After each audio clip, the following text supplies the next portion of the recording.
Good morning, colleagues. Good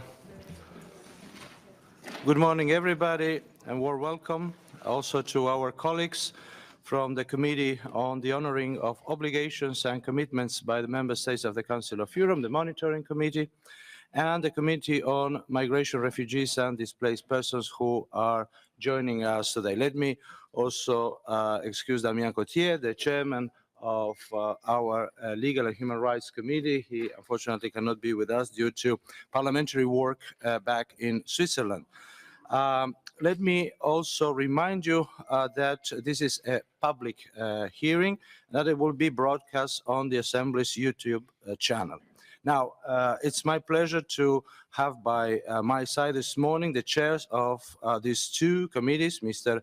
Piero Fassino, the chairperson of the Monitoring Committee, and Mr. Theodoros Rousopoulos, the chairman of the Migration Committee.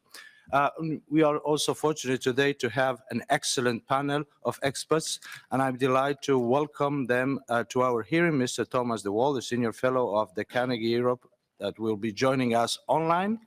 Mr. Andreas Wissner, the representative of the UNHCR representation to the European institutions in Strasbourg, and Professor Dr. Björn Schiffbauer, Professor of Public Law, European and International Law at the University of Rostock. As you know, our committee decided to have this joint public hearing with our other two committees. There is a turmoil today in the international order, but we cannot cease to pay attention to the difficult situation that was going on also with the Armenian population in Nagorno-Karabakh. So the schedule is like this. We will start with the experts. Each of them will have around 15 minutes. Then our colleague, Piero Fassino, will open the floor for your comments and questions. And after that, Theodoros will give back the word to the experts for their reply. So let me start with Mr. Thomas de Waal. I don't know if he is already connected. He asked for the floor, just a second. And as soon as we can establish the online connection, we will start with his intervention. Yeah? No? There you go. Yeah. Mr. de Waal, please, your 15 minutes. Good morning from London. I'm very sorry not to be with you in person. I'm hearing a little echo, but hopefully no, I think that has gone. And it's a great honor to be able to talk to the Assembly today, as you say, in this time of international turmoil, not least of which is the very sad situation in the South Caucasus. Let me begin with the September the 19th military assault by Azerbaijan on Nagorno-Karabakh, which resulted in several hundred deaths, almost all of them military ones, but civilians also suffered. This military operation marked what I would call the formal end of the Armenian majority region known as Nagorno or Nagorny or Mountainous Karabakh, which has existed with that name as a territorial entity since 1923, and for many preceding centuries with other names. This is a human tragedy for its people. As you know, almost the entire Armenian population, more than 100,000 people, probably 99% of the people who were there on September the 18th, fled to Armenia following the military operation. Obviously, this conflict is very old. I've written about it for many years. It's had many phases, many twists and turns. Over the decades, unfortunately, force, not diplomacy, has always determined outcomes, with both Armenians and Azerbaijanis making facts on the ground through military operations.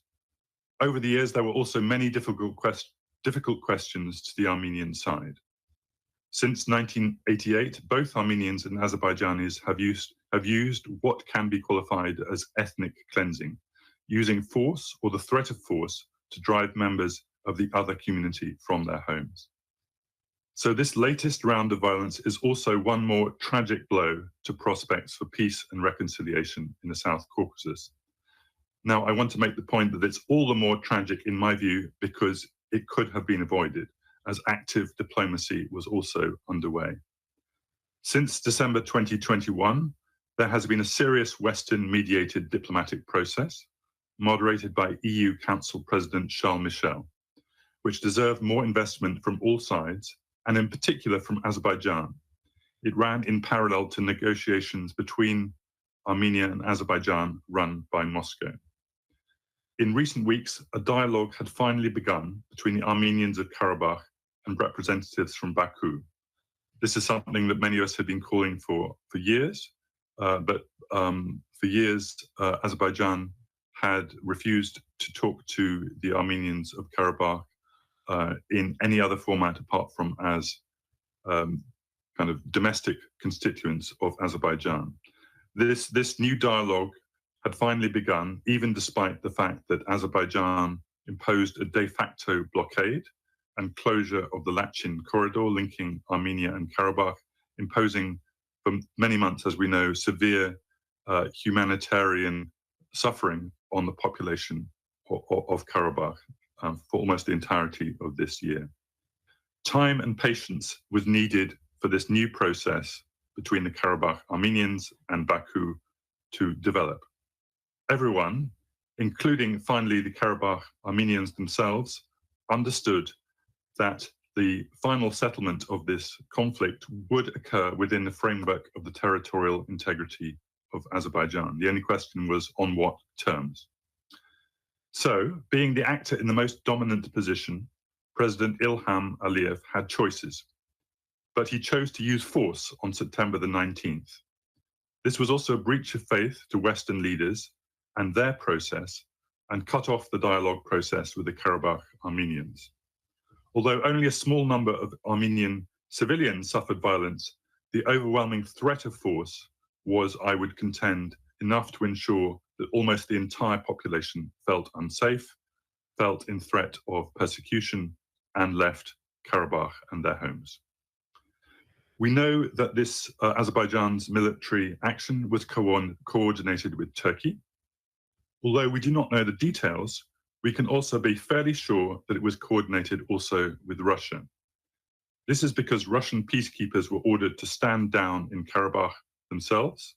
They allowed the Azerbaijani forces to proceed, while media outlets in Moscow were instructed to blame Armenian Prime Minister Nikol Pashinyan rather than Azerbaijan for the outbreak of violence. Subsequently, at United Nations, Moscow was much softer than Western countries in its characterization of this military operation by Azerbaijan. So this is the context within which Western engagement and engagement by bodies such as this with Armenia and Azerbaijan now takes place.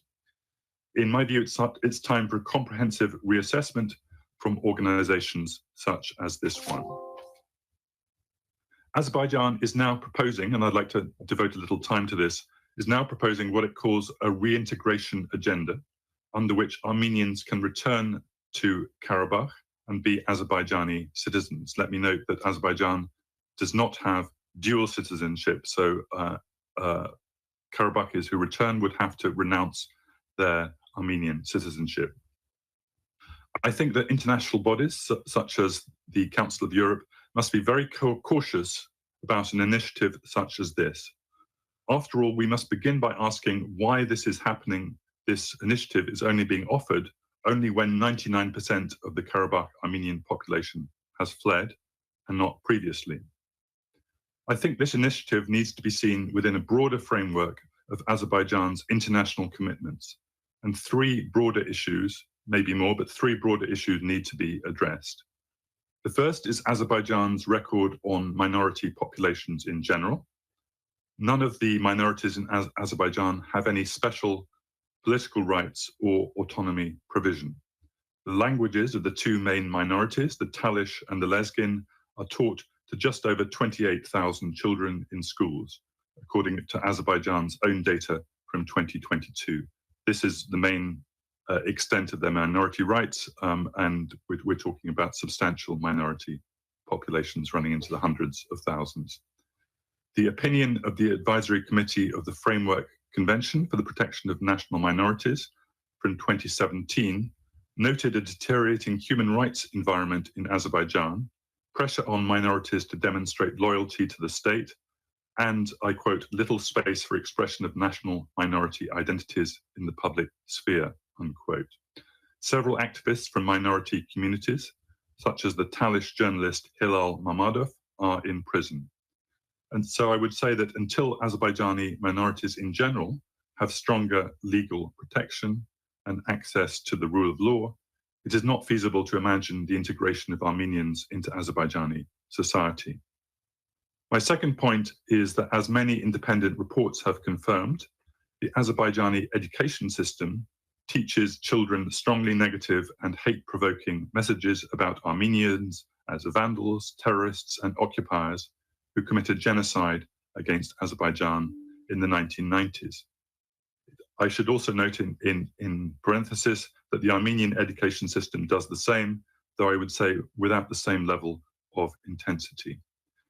Without a wholesale reform of the national rhetoric about Armenians, as expressed through the education system, also the media and political discourse in general in Azerbaijan, I would say it's difficult to imagine Armenians feeling safe to live freely on Azerbaijani territory.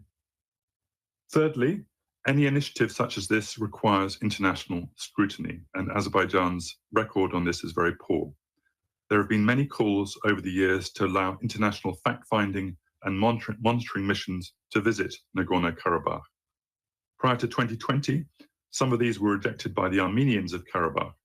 More consistently, and especially since 2020, these proposals for the UN or other organizations to visit have been rejected by Azerbaijan, meaning that Nagorno-Karabakh remained a deeply isolated region, with the International Committee of the Red Cross the only international body on the ground.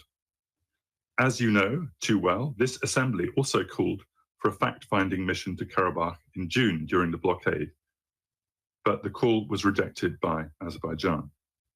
I also note the international requests by cultural institutions to visit the site of the famous medieval Armenian cemetery in Julfa Nakhchivan, which is widely reported to have been completely destroyed, have also been rejected. 2 US ambassadors to Baku who requested to visit the site of the cemetery were refused permission to do so. This also has implications for the fate of the substantial Armenian cultural heritage in Karabakh, which is now under full Azerbaijani control.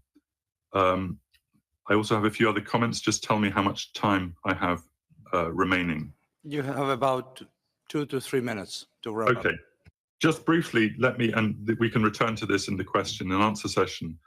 I would make the point that Azerbaijan also had a choice whether it wanted to see a strong Armenia, which would a partner country, which would be have a normalization with Turkey and be weaken its dependence on Russia, to strengthen regional cooperation in the South Caucasus, or a weaker Armenia, which had a closed border with Turkey, was more reliant on Russia, and was unstable. And I would contend that, unfortunately, Azerbaijan has opted for the second option, seems to be trying to weaken Armenia. This is, it's since the operation of September the 19th, it has kept up rhetoric about Azerbaijani exclaves inside Armenia as a territorial issue which needs peaceful resolution. It's kept up rhetoric about the so-called Zangezur corridor, a transport route to Nakhchivan. And most troubling, there's also rhetoric in Azerbaijan calling Armenia historic Azerbaijani territory, Western Azerbaijan, and demanding the right of return of Azerbaijanis who used to live in Armenia earlier in the 20th century. In my view, all these issues need a comprehensive approach. There are also many Armenians displaced from Azerbaijan in the last decades. The territorial issues need a very careful and long-term process, and the corridor needs an international dimension, whereas what we're hearing is more in the way of ultimatums from Azerbaijan or to Armenia. But this is obviously a complex subject. I'm sure I've left many issues and nuances out, but I'll stop there and I'd be glad to answer any questions. Thank you. Thank you, and certainly you will have time afterwards in the reply time, but now let us move on with the representative of the UNHCR, Mr. Andreas Wissner. You have the floor.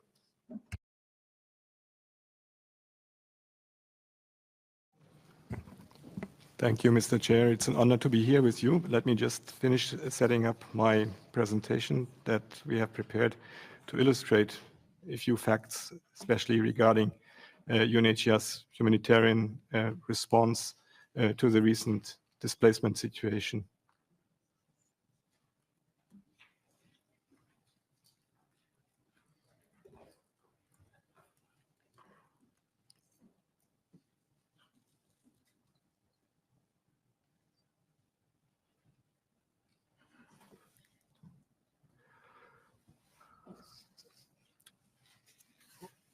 Okay.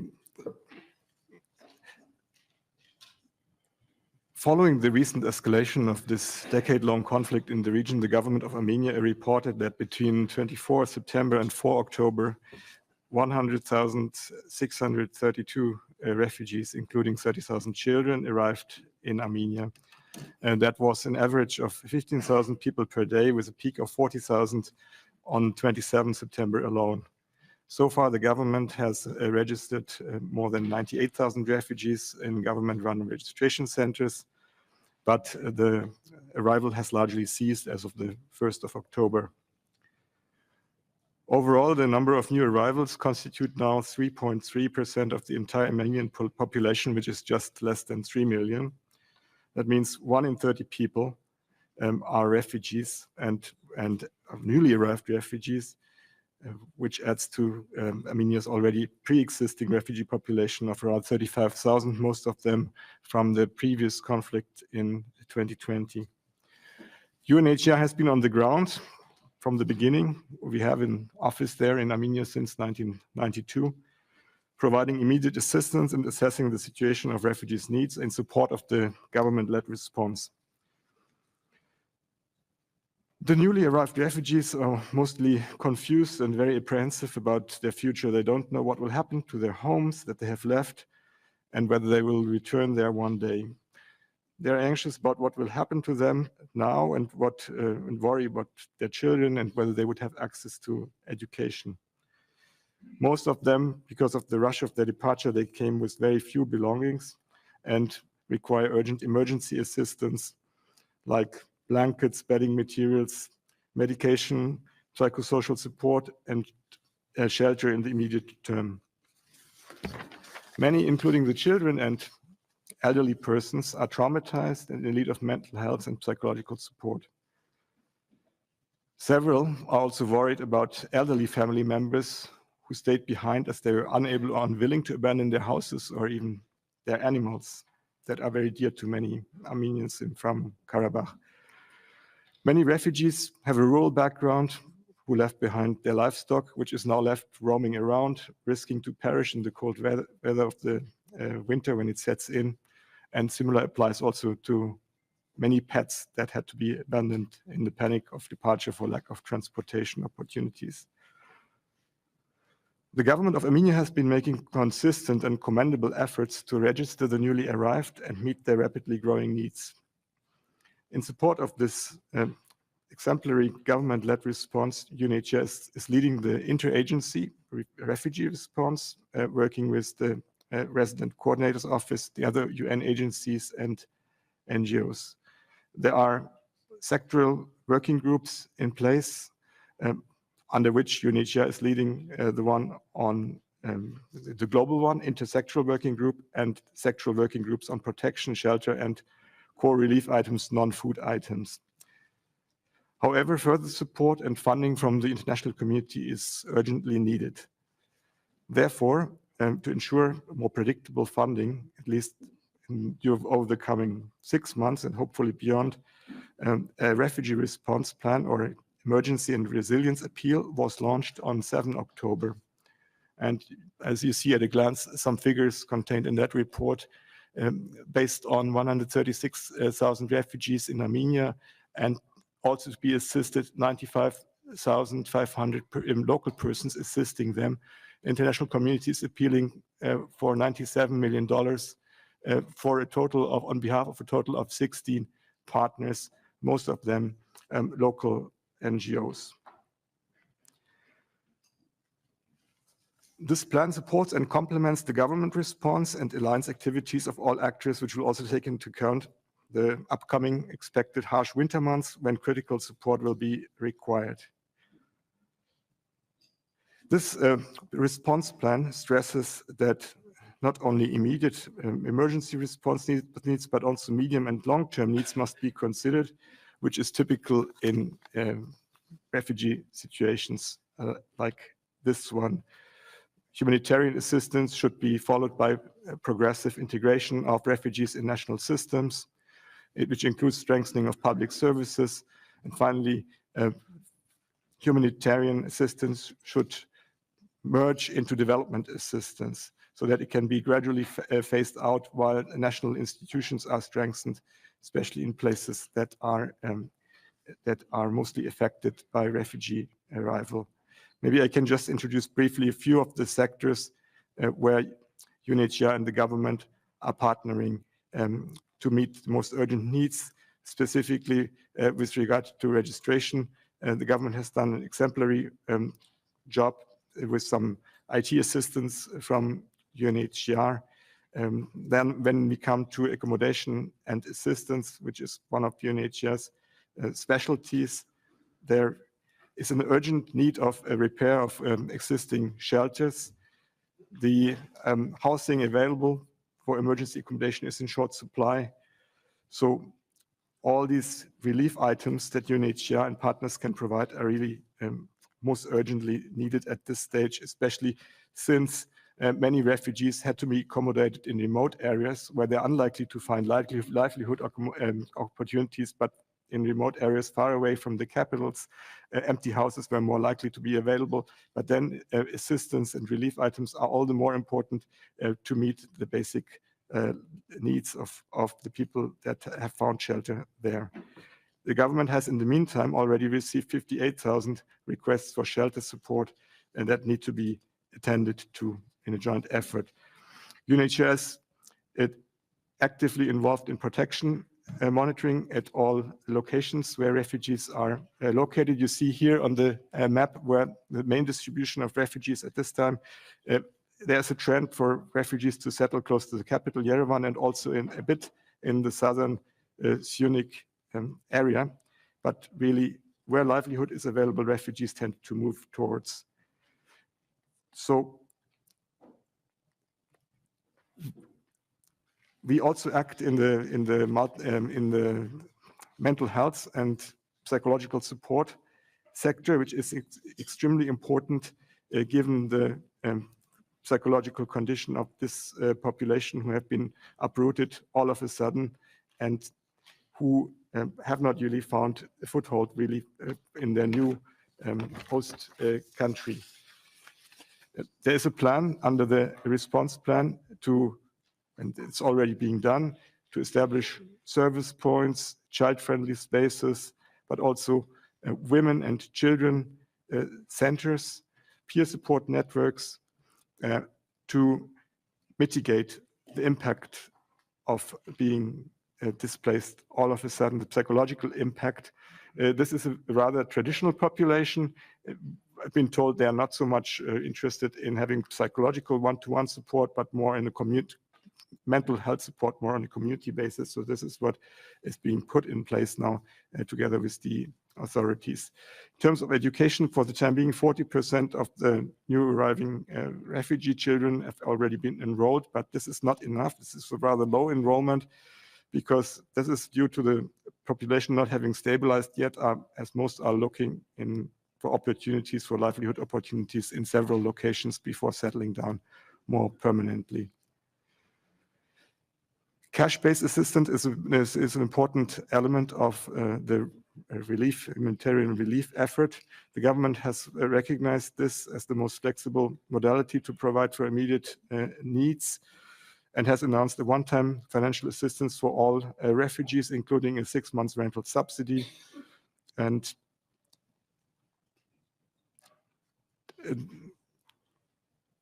this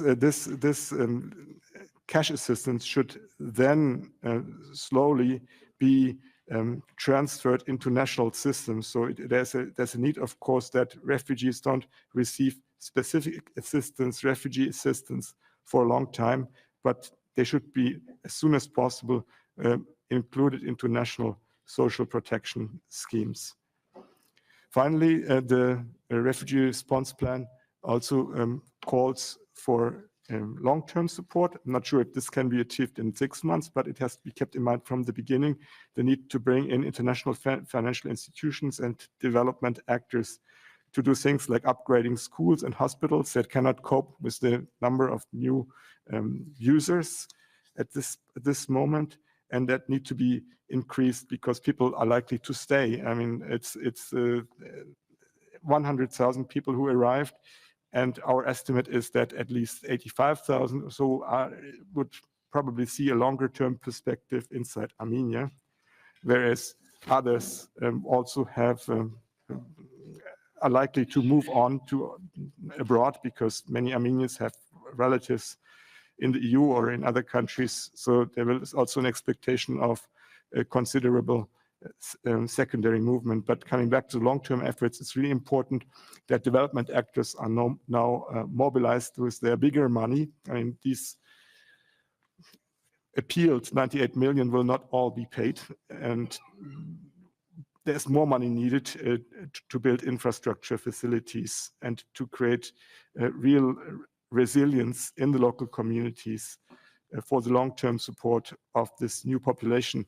And that, as I said at the beginning, makes up almost 3% of the Armenian population. It's really 1 out of 30 inhabitants. Imagine if this happened in a country like Germany or France all of a sudden, from 1 week to the other, basically.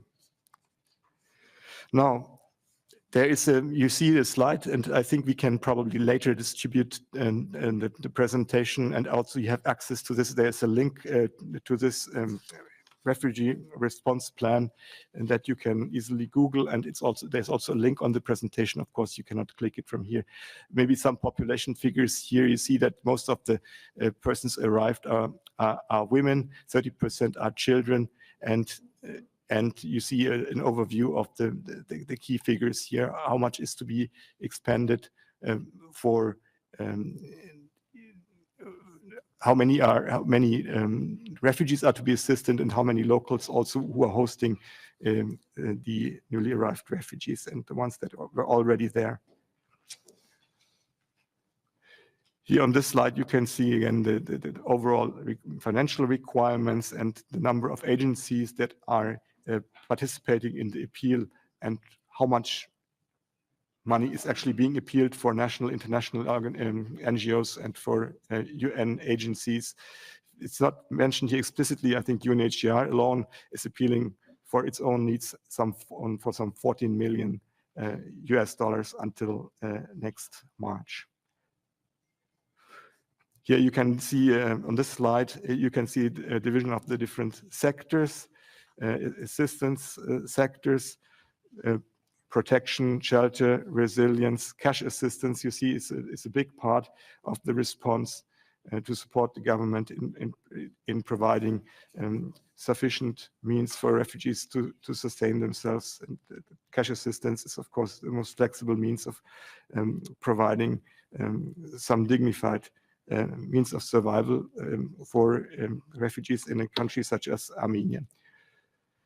Now, let me turn to solutions. This is probably an issue that goes away now from the refugee response plan, but it's looking a little bit into the future. And here, allow me to quote our High Commissioner, Mr. Filippo Grandi, who stated just 2 days ago on 9 October at UNHCR's Executive Committee meeting in Geneva.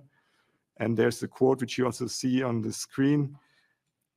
He said, whenever time comes, UNHCR is ready to discuss solutions for the IDPs and the refugees with Armenia and Azerbaijan. UNHCR has actually been ready to do so since the origin of the situation in the 1990s. You have 1 more minute. As part of its mandate, UNHCR stands ready, therefore, to work on solutions, including return in safety and dignity, in compliance with human rights for all refugees and internally displaced persons. Peaceful settlement of conflicts is essential for UNHCR and other actors of the humanitarian community to engage in meaningful work and support implementation of durable solutions. Respect for human rights and confidence-building measures.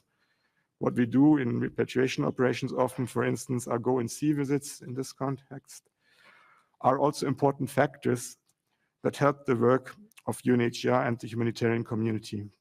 UNHCR will be anxious to contribute to these efforts, disseminate good practices, and provide technical support to all parties.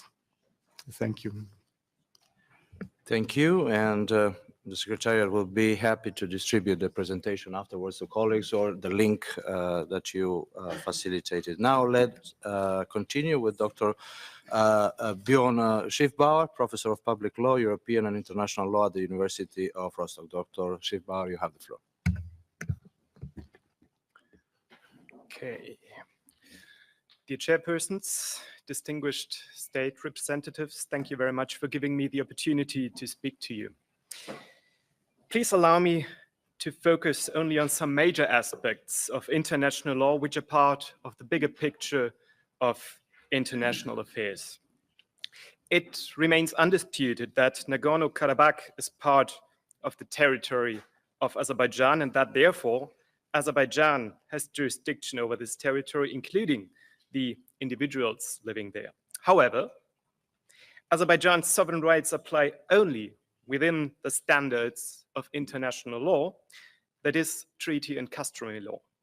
In context with Nagorno-Karabakh, there is no legal justification allowing Azerbaijan to ignore its obligations from international law. So, what are these obligations more specifically? As a consequence of international treaty law, states have to comply with decisions of international courts whose jurisdiction they have accepted. 2 international courts have jurisdiction with respect to Nagorno-Karabakh and the right to make decisions binding upon Azerbaijan. The European Court of Human Rights, based on the European Convention on Human Rights, and the International Court of Justice, based on particular treaty law, here the International Convention on the Elimination of All Forms of Racial Discrimination. The European Court of Human Rights ordered interim measures on 21 December 2022 that Azerbaijan has to take all measures that are within their jurisdiction to ensure safe passage through the Lachin corridor. The International Court of Justice ordered, very similarly, provisional measures on 22nd of February 2023 and reaffirmed them on the 6th of July 2023. I quote, "The Republic of Azerbaijan shall take all measures in its disposal to ensure unimpeded movement of persons, vehicles, and cargo along the Lachin corridor in both directions." In the meantime, most individuals of the ethnic Armenian population of Nagorno-Karabakh have left the territory and entered Armenia via the Lachin corridor. However, based on the information available, neither the supply of goods nor the passage of persons from Armenia back to Nagorno-Karabakh was and is assured by Azerbaijan. Thus, Azerbaijan does not comply, at least, with the in both direction requirement. These court decisions refer to the rights of the ethnic Armenian population of Nagorno-Karabakh. They are collectively protective under international law by the principle of equal rights and self-determination of peoples. In addition, the Council of Europe Framework Convention for the Protection of National Minorities specifies certain rights in this context. Azerbaijan is a party to this treaty. The right of self-determination, as designated today, includes, to a certain degree, autonomous rights of independent organization within the legal order of the state having jurisdiction, that is Azerbaijan. However, self-determination under international law does not imply a right to forceful secession or complete sovereignty, but this has not been seriously claimed either. Moreover, individuals of the ethnic Armenian population of Nagorno-Karabakh are protected by international human rights law as well as international humanitarian law. With respect to the ethnic Armenian population, international human rights law appears to be one of the most relevant legal areas, in particular, the European Convention on Human Rights. I will address this issue very briefly. Article 2 of the European Convention on Human Rights, the right to life. Article 3, the prohibition of torture, inhuman and degrading treatment. Article 6, the right to a fair trial. And Article 8, the right to respect for private and family life, are most important with respect to the situation around the Lachen corridor. As long as the Lachen corridor was blocked by Azerbaijan, the population of Nagorno-Karabakh could not be supplied with food, medicine, energy, etc. This endangered many individual lives and was an inhuman treatment. Thus, Azerbaijan violated Article 2 and Article 3 of the Convention. Since there was no way to judicial review of the situation, Article 6 was also violated. Finally, as long as individuals from Nagorno-Karabakh could not pass the border to Armenia to visit their family members, Article 8 was violated in addition. Besides human rights law, aspects of international criminal law could also be relevant. By now, it at least cannot be excluded that several offenses of war crimes and crimes against humanity have been committed by individuals from Azerbaijan. However, jurisdiction on these crimes is a different matter, and additionally, the crime of genocide, the crime of crimes, is a different matter too. Genocide is a particular international crime confirmed by the 1948 UN Genocide Convention, as well as by codifications of international criminal law, such as the Statute of the International Criminal Court. The duty to prevent genocide under Article 1 of the Genocide Convention addresses every state in the world and has the status of jus cogens. Moreover, Armenia and Azerbaijan are both parties to the Genocide Convention. The elements of genocide and related acts are listed in Articles 2 and 3 of the Genocide Convention. The ethnic Armenian population of Nagorno-Karabakh is an ethnic group and thus protected by Article 2 of the Genocide Convention. With regard to the Lachen corridor, only Article 2C of the Genocide Convention may be pertinent. The Actus Reus says, deliberately inflicting on the group conditions of life calculated to bring about its physical destruction in whole or in part. However, the fact that the Armenian population of Nagorno-Karabakh could use the Lachen corridor in order to escape to Armenia is a strong indicator against the characteristic calculated to bring about the physical destruction in whole or in part. This is only in terms of genocide, I have to stress. The group of the Armenian populations thus was not subject to physical destruction, but to social destruction by forced relocation. However, acts of so-called ethnic cleansing as such are not covered by the Genocide Convention and the crime of genocide. Another argument against genocide in this context is a genocide-related element of mens rea. This is the specific genocidal, I quote, intent to destroy a group in whole or in part. It is rather unlikely that actors from Azerbaijan intended to destroy the Armenian population of Nagorno-Karabakh, since these were merely subject to relocation. Please don't get me wrong, this is only in terms of genocide. So what can be concluded from all that in terms of international law in general? First, Azerbaijan continues to violate its specific international law obligation to ensure free passage through the Lachen corridor in both directions. This runs parallel with the violation of the more general right of self-determination. Second, as a result of this violation, Azerbaijan is responsible for human rights violations against individuals of the Armenian population of Nagorno-Karabakh under Articles 2, 3, 6, and 8 of the European Convention on Human Rights. Third, aspects of international criminal law need to be further assessed.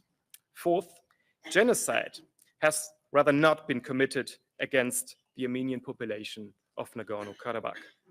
After all, the lens that focuses international law is not crystal clear, but clear enough to determine that Azerbaijan is responsible for several serious violations of international law. They all have in common that the Latin corridor is not kept open in both directions to safeguard collective and individual rights of the Armenian population of Nagorno-Karabakh. Thank you very much for your kind attention.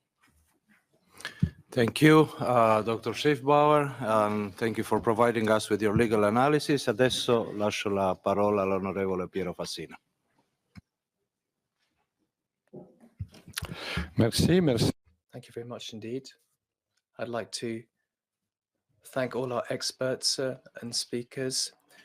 I'd like to thank you for coming to take part in this joint hearing. There are so many of you who've come here.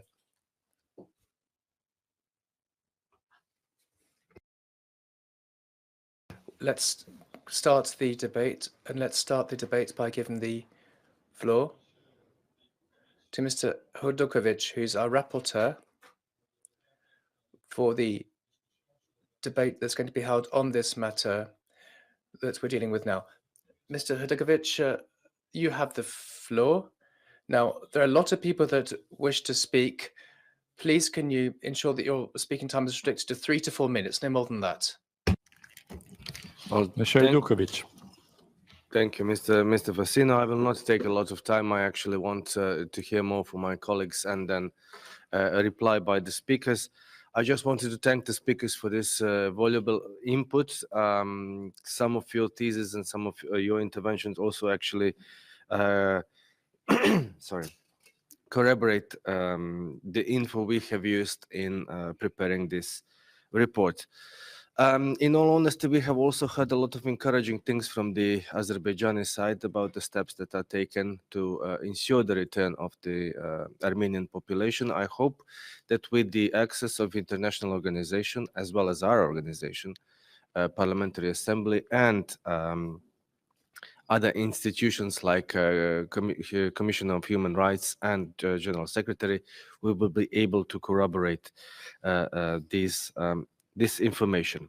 In any case, the situation now is worrying. I think as an institution, we need to take a stand and help to resolve the situation in the sense that we ensure that all people who want to return are returned, that they are extended protection of the Azerbaijani constitution as they are Armenians living on Azerbaijan territory. And as such, that we know that there is full cooperation in both countries, especially in Azerbaijan, since we're debating its territory now, with respect to these issues. Well, without further ado, I wish to thank you once again. Your input has been very valuable. I have listened very carefully and took notes, and surely I will use some of this in my debate in the hemicycle as well. Thank you.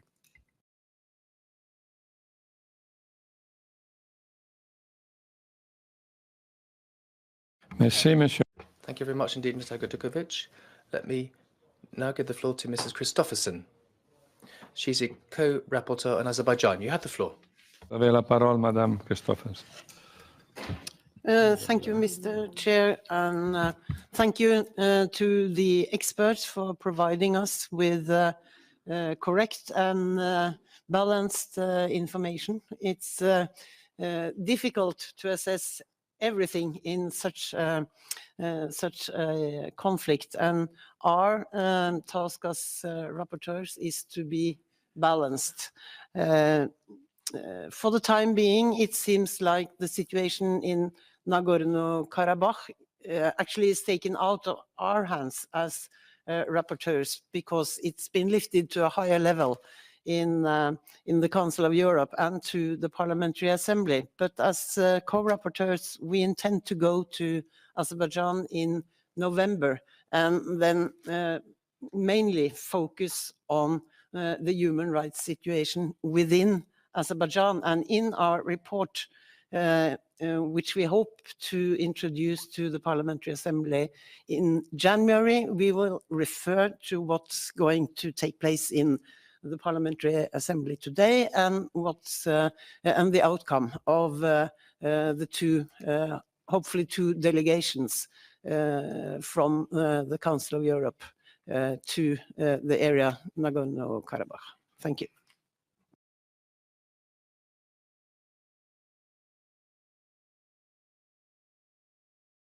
Merci. Thank you very much. Let me now give the floor to Mrs. Harberg. She's a rapporteur for Armenia. You have the floor. Microphone, please. Sorry, I haven't asked about the floor. Do you want me to say something, or I just listen to the other interventions? Thank you.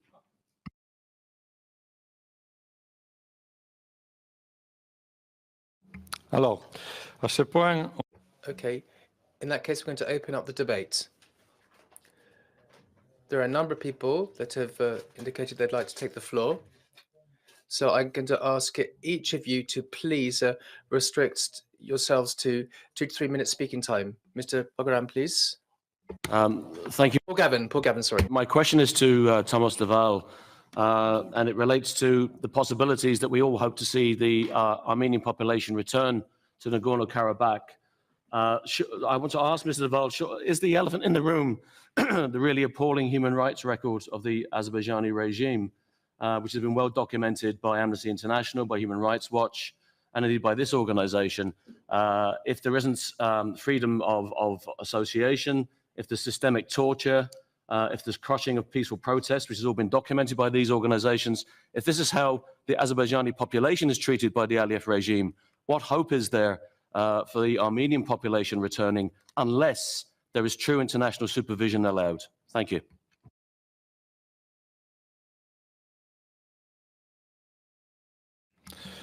Monsieur Vardan. Thank you. Tabadanyan, please. I have a question to Mr. Schiffbauer. Mr. Schiffbauer, you're addressing the corpus delicti of the Genocide Convention. I would like to ask you the following question. When you're addressing the actus reus of Article 2.c of the Genocide Convention, creation of the certain conditions, whether you also taking into account the contextual element which was prescribed in the element of the crimes, in the ICC statute, for example, and in other documents, because look at the patterns. Genocide is not a crime intended to kill everybody. It is intended to kill the identity, and you should agree with this. So the problem is the following. When we started this discussion, Nagorno-Karabakh was under the siege. There have been no food, no medicine, and so on.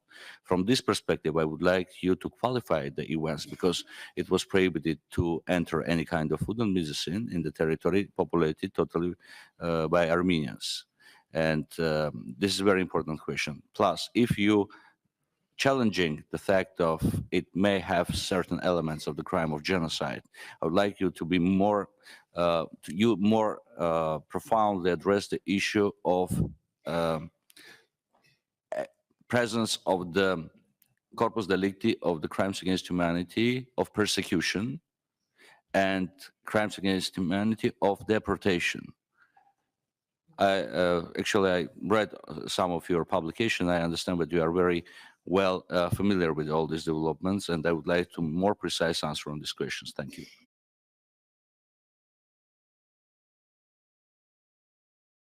Monsieur Fridet. Mr. Pierre Fridet, please. Thank you very much. I'm going to be talking in French. I'd like, first of all, to thank the different experts that have come to this hearing, and they've described a situation that seems like the straightforward truth with regard to the Lachin corridor, what's being organized and what's trying to be done to improve things. Now, I'd like to look back to the history of the conflict between both countries. In 2020, I was the chair of the Migration Committee, and with my friend Paul Gavin, we had a debate that was organized on the humanitarian situation following the 2020 conflict. I'd just like to ask you what the latest state of play is with regard to the war prisoners that were taken at the time. Have things been sorted out since then? Because we didn't have any clear answer. We were told, well, they're not prisoners of war, they're terrorists, because they were caught with firearms, and even though a ceasefire had been declared, and there was sort of a lack of a will on the part of the Azeris to resolve this and to de-escalate tensions. And I just wanted to ask you, this is still a major situation you're having to deal with. Thank you. Mr. Seydov. Mr. Seydov. Thank you very much, Mr. President. I'm not so surprised to hear this unilateral approach to the situation in our region. Despite of the fact that we have sent a lot of letters, a lot of information about what is really going on, unfortunately, we can see exactly the opposite attitudes toward the situation in the region. And I'm really very disappointed with presentation of Mr. Thomas de Waal, because this expert knows much better than others what is really going on. But what he said, first of all, he said that Azerbaijan refused to communicate with Armenians before this military operation. This is absolutely wrong information. We several times asked Armenians to come together, to sit together and to discuss. They refused that. He didn't mention even one word about the reasons of this operation. He didn't say that Azerbaijanis, more than 300 Azerbaijanis have been killed before the military operation. And he didn't say that Azerbaijan has already done a lot for Armenians who are living in Karabakh. And we open the electronic portal for registration Armenians who are willing to return back to Azerbaijan. Azerbaijan is doing its best for peace in the region, but unfortunately, yesterday, Mr. Pashinyan refused to sit together with my president and to continue peaceful negotiations about the situation in the region. That's why I ask Mr. Thomas de Waal to be objective and to take into account the facts that national minorities in Azerbaijan, they are living in peace and harmony. And the vivid example of that, that's a Jewish minority, which living in harmony with Azerbaijanis. Talish and Lezgin minority also. And his examples is an not adequate example for these discussions. And that's why I ask Mr. Thomas de Waal to take into account the realities, not to follow the propaganda and not to be an objective, being an expert to international institution. Thank you very much.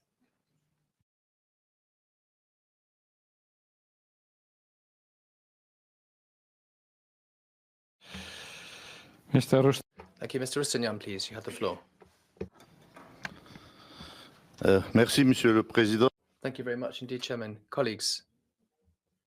Well, I think the situation is very clear. Following the complete blockade of 10 months and following the war triggered by Azerbaijan against the people of Nagorno-Karabakh, the entire population of Nagorno-Karabakh has had to leave their homes where they've been living for centuries. This is simply a typical example of ethnic cleansing, because so many people do not leave their homes on their own free will.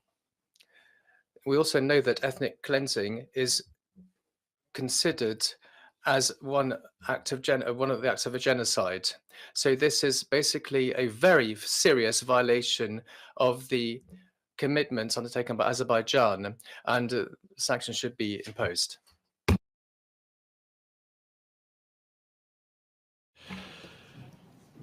Mr. Yafarov. Next speaker, Mr. Yafarov. Thank you very much, Mr. President. I would like to start my speech with the conclusion that reintegration of ethnic Armenians is not a one-way ticket. All of us has equal rights before the law. So when we talk about the rights of the Karabakh Armenians, we need also to talk about the Azerbaijani refugees from Armenia. Therefore, today I am addressing all of you as a special representative of the Western Azerbaijan community. And the Western Azerbaijan community is an NGO established in 1989 and renamed itself based on the... You can't point of order me while I'm speaking after. No. All of you... Per favore. Excusez-moi. Excuse me. Everyone has the right to say their piece. It's a debate. It's a debate and a discussion. And all of you wonder why I represent the Western Azerbaijan community, because my father and my mother and my brother, they all were born in the Basarkecha region of the Armenia. It's in the south of the Lake Göice. Year before a general meeting of the Western Azerbaijan community, which I attended as an observer, my father and the senior community members asked me to be a special representative on the international issues, and they entrusted me with this power. Their desire and devotion to go back homeland, Armenia, is unbelievable, and they want to go back altogether. They want to live in under constitution of the Armenia, and they want to be a citizen of Armenia. I understand their attachment to home, but I don't have a capacity to comprehend it. For example, I understand, but I couldn't comprehend why my father and my mother cried when they saw some recent footage of their home, which was just 7 and 10 meters square. My father is over the age of 60, and same as my mother. They studied in Armenian school together. As a matter of fact, my grandfather was a school director in Armenia. And after they were expelled, forced to leave, and ethnically cleansed by Armenian government, which was well established by the United Nations General Assembly in 1993 resolution, which was adopted on 20th December with reference 14th December meeting of the EXCOM UNHR. Azerbaijan government hosted us for over 30 years. To such level, even the son of refugee, me, elected as MP in Azerbaijan. My father had a good life in Azerbaijan. He's a very accomplished person, but I couldn't comprehend why he cried over for his home, which is 710 square meters. Later, he told me that he built this house together with his father. So after he marries my mother, they could move in. So unfortunately, before they move in, my grandfather died. They were only live there for some months. My father told me that he doesn't know whether he will see that he will go back or not, but he's sure that time will come. We will coexist together with Armenia in the same community I used to before. But he told me that when we coexist together, when we return, he asked me, he told me that where his father's grave and his grandfather's grave, so to restore it and to take care of it. Now I am addressing the panelists. Do you believe in the equal rights before the law? Do you recognize our right to return of the Western Azerbaijan community? If yes, then when? Do you think that reintegration should be one way? Do you think that some ethnic groups have priority in international law? Do you think that some religions have priority? Thank you.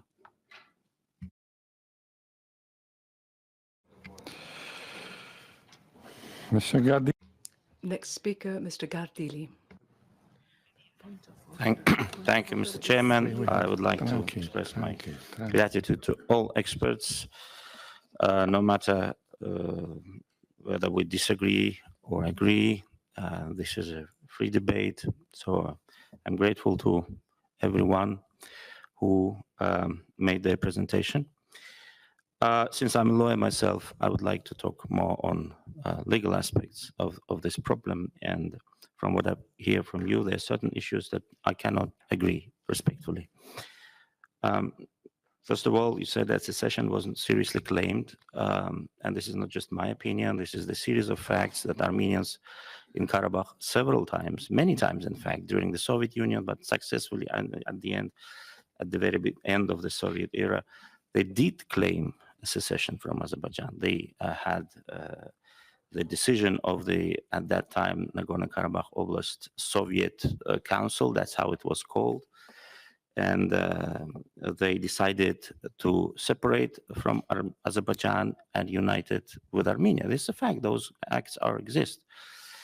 And then they held a referendum in December in 1991, claiming independence from Azerbaijan. Then they started claiming that they never were part of Azerbaijan, neither before Soviet Union nor after Soviet Union. So there were a series of acts and deeds by the Karabakhi Armenians, which proves that they did have a serious intention to secede. So that's just a comment. Then self-determination, as the right to self-determination does not by itself oblige states to give autonomy to any part of its territories. You all come from different countries. In some of your countries, there are autonomies. In some of your countries, they are not. It's the fact that autonomy exists in one country, doesn't exist in another one, is more a historical fact or a cultural context rather than legal claim. And of course, self-determination, the right to self-determination are possessed by peoples, not by ethnic minorities. I would like to remind you that back in the 90s, I think it was 1994, that Norwegian professor Esbjørn Eide was entrusted by the General Assembly of the United Nations to prepare a report on the definition of a people.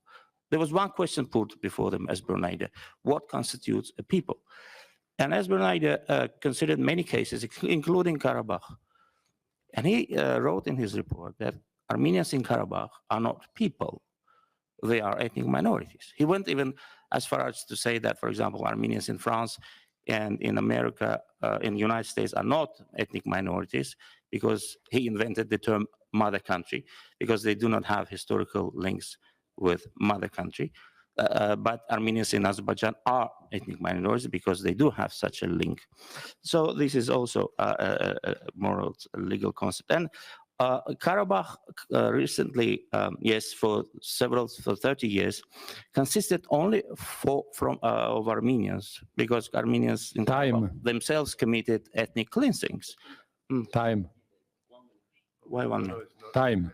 So yes, I'm finalizing. So Karabakh the population of Karabakh was consisted of Armenians. This fact should not be taken for granted, because the context is there were Azerbaijanis living in Karabakh, but they were all expelled even before the active war started.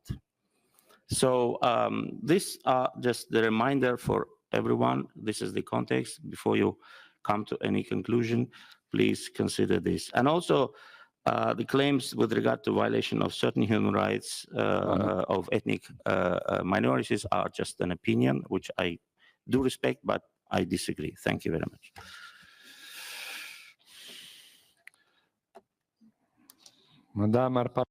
Next speaker, Mrs. Arpadarai.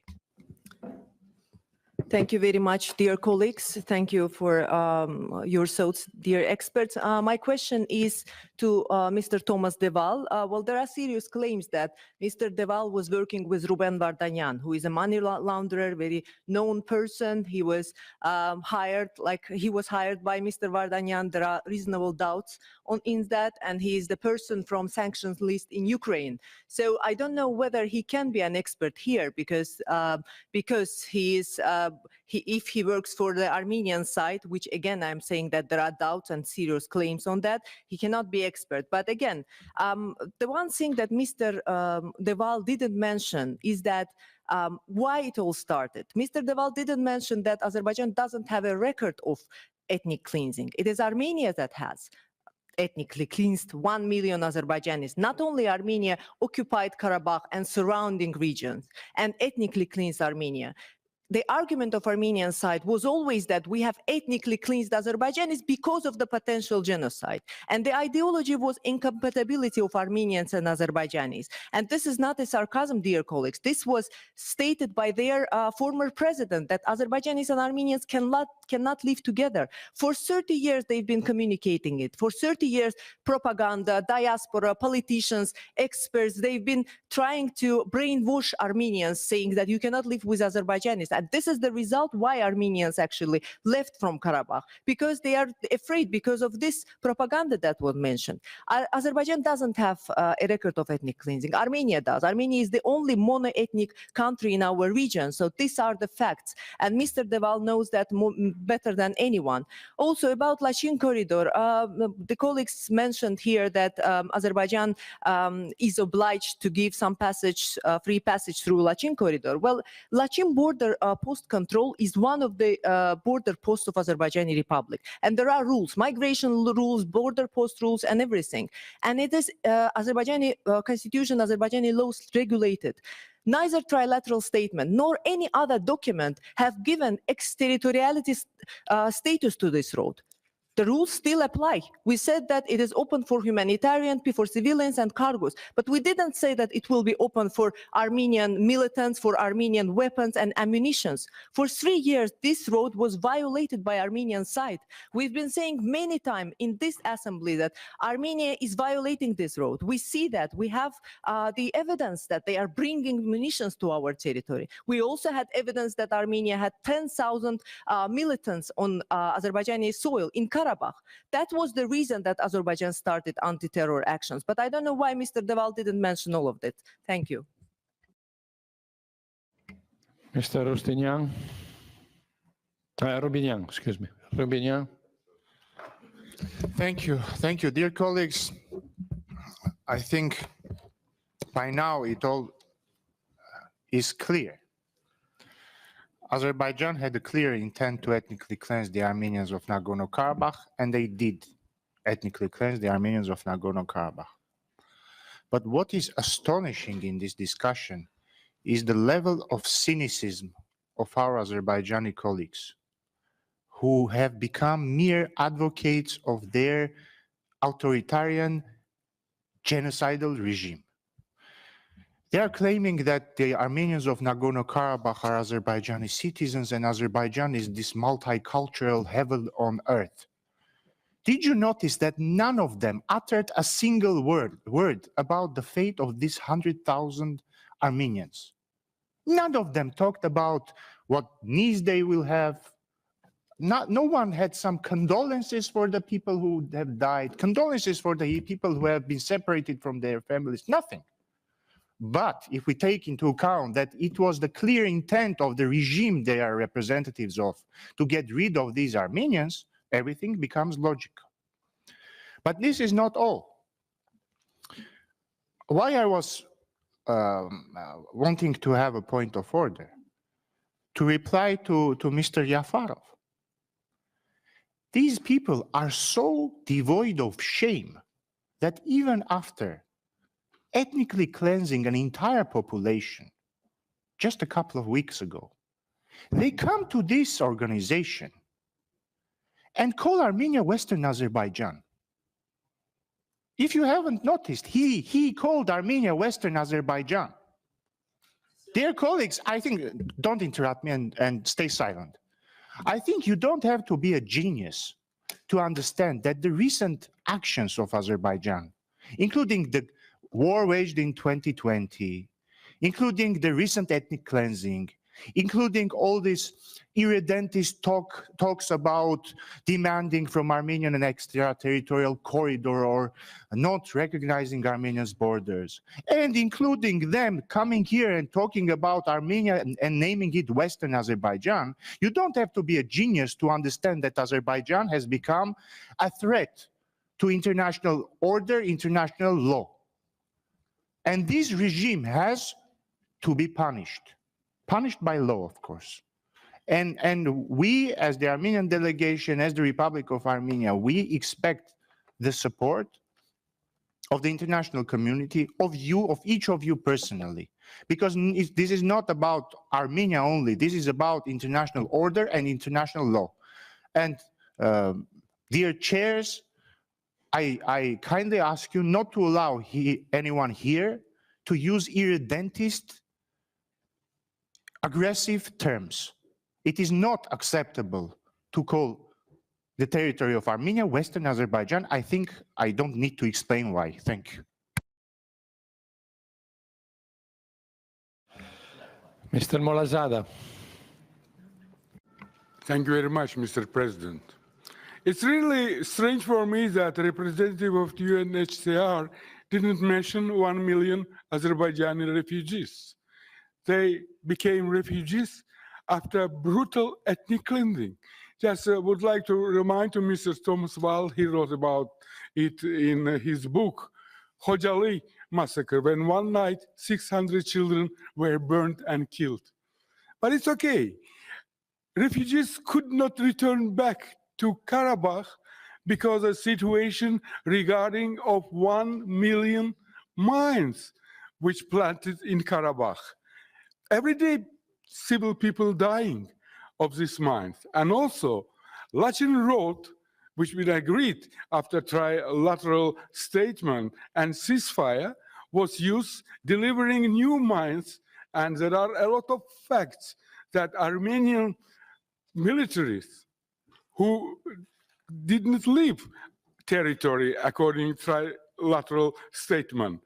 Russian peacekeepers came, but Armenia has 10,000 military who continue planting mines, continue killing civil people who are trying to return back to Karabakh. There were a lot of facts about that, but it's a pity that UN organization did not mention about the new victims who was before this anti-terror actions. And also, very important for all of us to think about the building a real measures of confidence building. We should work on that, but what we have new wave of hatred. A lot of problem regarding to who push out this Armenian population links to domestic political situation in Armenia, where Karabakh clans, brutal clans, which had a lot of military crimes, trying to return back to power, using refugees, using also some military links to them, just to have a coup d'etat in Armenia. A lot of problem regarding to Armenian domestic situation. And one of the other problem, Armenian authorities never kept their words. They said yes in Washington, they said yes in Brussels, then returned back, ran to Moscow and cancel all agreements. How to work, how to deal with them if they're afraid of their own situation in Armenia. There is a military opposition in Armenia. There are Armenian militaries in Azerbaijani territory, and they links to each other. I believe that we should also think about the crimes of military criminals. We should again look to them. They killed children, women. They did the same what we had in Ukraine. That's why I believe international organization should create tribunal about military criminals who now trying to come back. Monsieur Vardanyan, il faut terminer. Mr. Vardanyan, so you're going to have to wrap up because we do need to pass on the floor to our experts. So perhaps the last two speakers, Mr. Vardanyan and Mr. Loukaides, would kindly abide by their speaking time. So do not go beyond 3 minutes. Mr. Vardanyan. Thank you, Mr. Chair. I will try to be short. I would address to representatives here we have of Monaco, San Marino, and Liechtenstein. Imagine, if you can, that in one day, a bigger power decided to organize an exodus. In Nagorno-Karabakh, we have population more than in 3 mentioned countries. But the piteous thing that when we have started to discuss, to initiate this discussion in the legal committee, I urge to all my colleagues that, ladies and gentlemen, we are next door to ethnic cleansing. And initially, this discussion was organized to stop this ethnic cleansing, stop the exodus. Now we are in a situation when the exodus happened, and we have very cynical points of view from the authoritarian regime about the fact that they just decided to leave suddenly. That's why I would like to request our experts, and especially Mr. Schiffbauer, take into account in your final remarks all the speeches of racist nature which have been done during this discussion by our Azerbaijani colleagues. We should take into account very important fact, even today, even in these circumstances, that the Council of Europe actually speaking about the very tough sanctions against Azerbaijan, Azerbaijani authorities trying to push us in any way. And this is non-interconnected with the international law. Mr. Jafarov started read his biography. May I start to read my biography? From my family's biography from the end of 19th century, from the Armenian genocide. Should I speak about Van, Bitlis, and so on? We do not do this. We are speaking about today. And the worst thing, Mr. Jafarov, being a president, I'm finishing, being a president of the subcommittee on human rights, do not address the human rights, because 100,000 people became victims of internationally wrongful acts of crimes against humanity. And I would like you to address this issue. Thank you. Mr. Loukaides. Thank you, Mr. Chair. Well, we have been discussing this issue, and I have to remind ourselves, last June in this assembly, and we had an excellent report and a resolution speaking about the grave possibility and imminent danger to have an ethnic cleansing in Nagorno-Karabakh. I have to remind the members of the Monitoring Committee that we have been discussing the very same issue just a few days before the military attack of Azerbaijan, in the presence of the European Commission. And we have been warning that things should be done in order to avoid an ethnic cleansing, because it was so obvious that it was coming. And unfortunately, 10 days later, after our meeting in Paris, it came. We are talking about one more failure of the international system, of the international order, of our organizations, including our organization, EU, UN, and not only. And what we have to discuss now is the need not to have any more violations of international law in the area, in this turbulent area as well. And we have to be very strict and consistent when dealing with these issues. I'm a refugee myself, a displaced person. So I'm very sensitive when we're talking about refugees and displaced persons, whenever we speak about the Ukrainian refugees, whenever we speak about the Syrian refugees. But now we're talking about a disaster in relation with Nagorno-Karabakh. This is our issue now. And what we have to discuss, as Karabakh, as Azerbaijan has a very bad record on the protection of human rights inside the country, unfortunately, and it is behaving as it is behaving against its neighbors, we think that we should discuss and be consistent in the same way that we have done in similar cases. This is my strong opinion.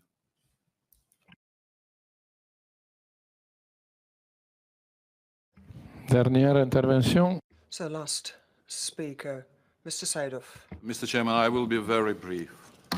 I ask my Armenian colleagues to refrain from these hate rhetorics. I ask them to understand that with this kind of approach, they could create much more problems for the Council of Europe and for understanding the reality than Council of Europe unfortunately have. Yes, some colleagues have already mentioned that this is really disaster, but disaster is that for resolution didn't implement it for 30 years of period of time.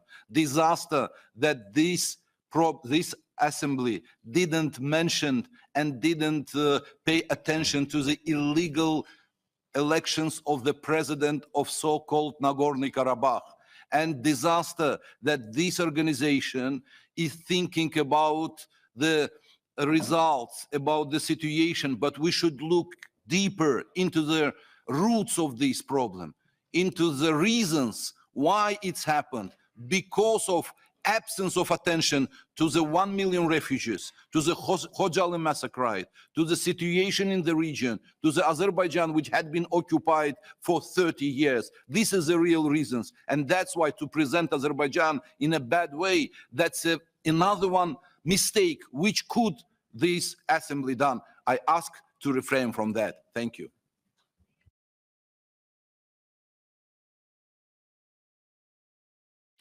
Merci à tous les collègues.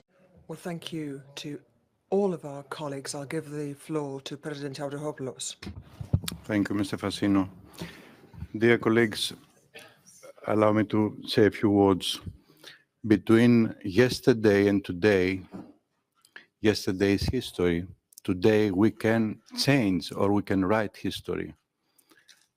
Must be present the willingness to do things, to change things. We have heard both sides. We have had a lot of interesting information. We have had analysis. And I think that this will help us in our today's meeting, especially later in the plenary. I will give now, in reverse order, the floor to the speakers. Mr. Schiffbauer, you will speak first.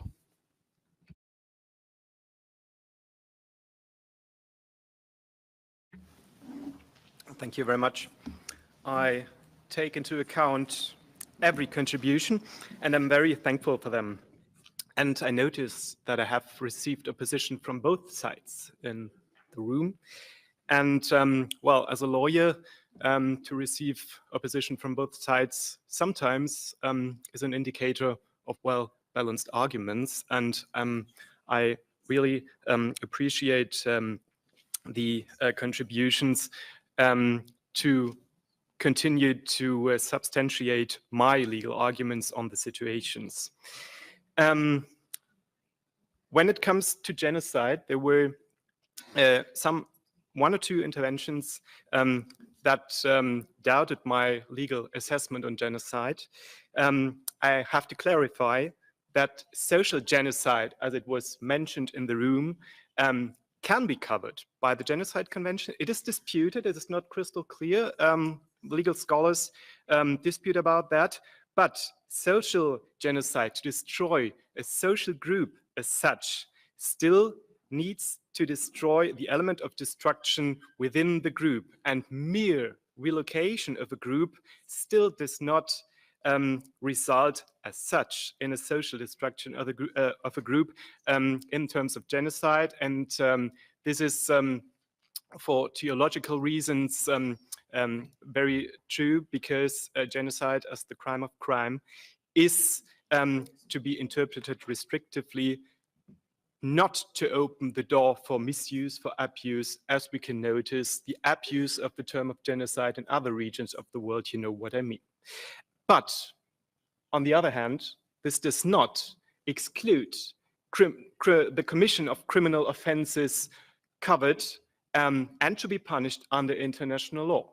So there's still war crimes, there's still crimes against humanity, and I, with no words, want to be understood that I exclude the commission of crimes against humanity and war crimes. Ethnic cleansing as such is not a legal term, but what we know or understand by ethnic cleansing can be taken as a matter of fact to assess whether crimes against humanity, relocation, deportation, let me refer to the ICC statute, deportation and forcible transfer of population. This is most probably the case in the situation in Nagorno-Karabakh. But there is still a problem of jurisdiction on this offense, because neither Azerbaijan nor Armenia are parties to the ICC statute. So you now ratified it, you now. Okay. So then there is my legal advice would be to take over the situation to the prosecutor. And what is more, I heard also claims from the side of Azerbaijan that there, and I think there is some reason to further assess these claims also, that there has been